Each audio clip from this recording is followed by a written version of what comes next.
We all love our gardens. We nurture them, we tend to them, we watch them grow. A key part of that process is feeding our soil. For years, the gold standard has been traditional composting. It's a wonderful, time-honored practice. We collect our kitchen scraps.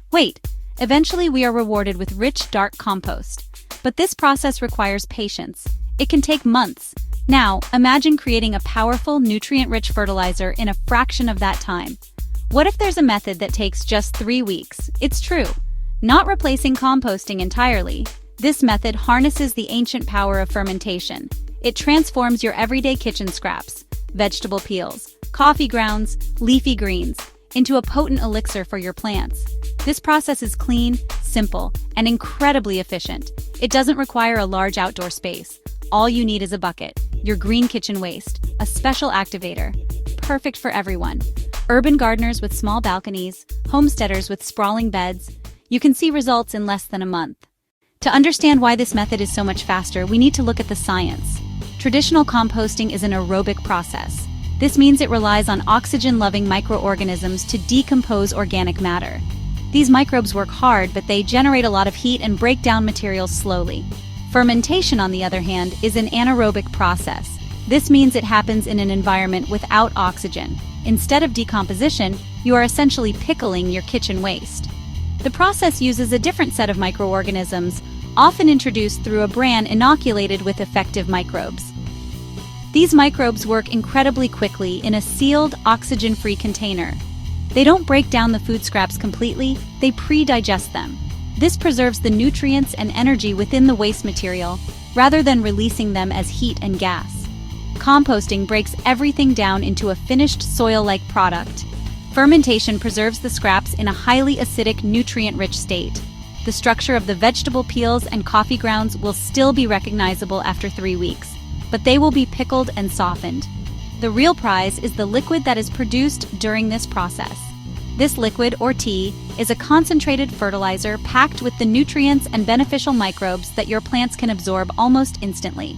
So, while a compost pile is slowly maturing in your backyard over several seasons, your fermentation bucket is working its magic in just 21 days. There is no turning, no temperature monitoring, and no worrying about the perfect balance of greens and browns. The foundation of any great recipe is quality ingredients. The same is true for our fermented fertilizer. Your success begins with what you choose to put into your bucket. We are focusing on green kitchen waste, vegetable peelings, carrots, vegetable peelings, potatoes, apple cores, banana peels, tops of strawberries, wilted lettuce, used coffee grounds. It's just as important to know what to leave out. Meat scraps, fish scraps, cheese, milk, leftover fried items. These materials can introduce the wrong kinds of bacteria and cause spoilage. Keep a dedicated container on your counter. Ceramic crock with lid, stainless steel pail. Add scraps to the container each day. Keep the main fermenter closed to maintain anaerobic conditions. Pour the collected batch into the main fermenter in one go every day or two. Drain excess liquid from scraps before adding. Very wet melon rinds. Let them sit in a colander. Juicy fruit pieces. Drain first. Starting with overly saturated material can throw off the balance. Mindfulness now = hassle-free fermentation. Make collecting greens a simple part of your routine. Once you have a good collection of green kitchen scraps, the next step is preparation. This is a crucial stage that ensures the microbes can do their work effectively. Larger pieces of waste will ferment, but they'll take much longer.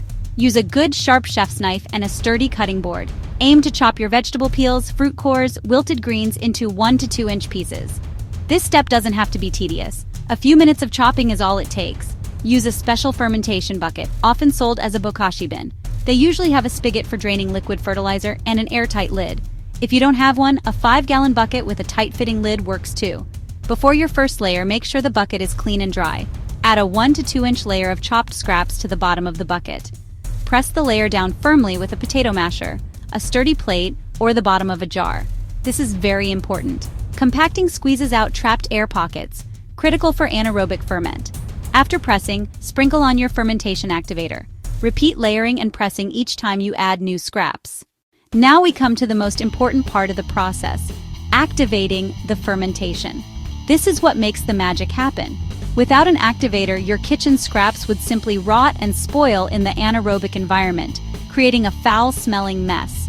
The activator introduces the right kinds of microorganisms to take over and steer the process toward beneficial fermentation. You have two excellent options for this. The most common is a specially prepared inoculant, bokashi bran, EM bran, typically this is wheat bran, rice bran, inoculated with a consortium of effective microbes. Lactic acid bacteria, like those found in yogurt. Yeast, like in bread. Phototrophic bacteria. Sprinkle bran over compacted kitchen scraps, seeding the environment with microscopic helpers. They consume the natural sugars in the food waste, producing lactic acid. That acid quickly lowers the pH of the bucket's contents, preserving the scraps and preventing spoilage microbes. About a tablespoon for every inch-thick layer of waste. Make sure to get even coverage. Alternatively, if you cannot find bokashi bran, create your own activator using sugar to feed native microbes. Mix 1 part molasses to 20 parts non-chlorinated water. Lightly spray over each layer. Molasses feeds lactic acid bacteria, encouraging rapid multiplication. You are creating an acidic, pickled environment that preserves nutrients. The process gives off a faint, sweet and sour smell, like pickles. This is a sign everything is working perfectly. Once your fermentation bucket is full, it's time for the final, crucial step before you let the microbes work their magic. Add your last layer of chopped greens, sprinkle it with your chosen activator, press the entire contents down as firmly as you can one last time. The goal is to eliminate as much oxygen as possible. Place a plastic bag filled with water on top, or use a heavy plate on top of the scraps.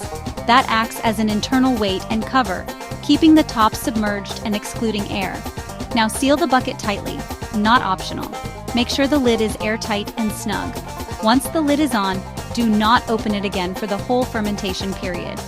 Opening the bucket introduces oxygen and risks spoilage.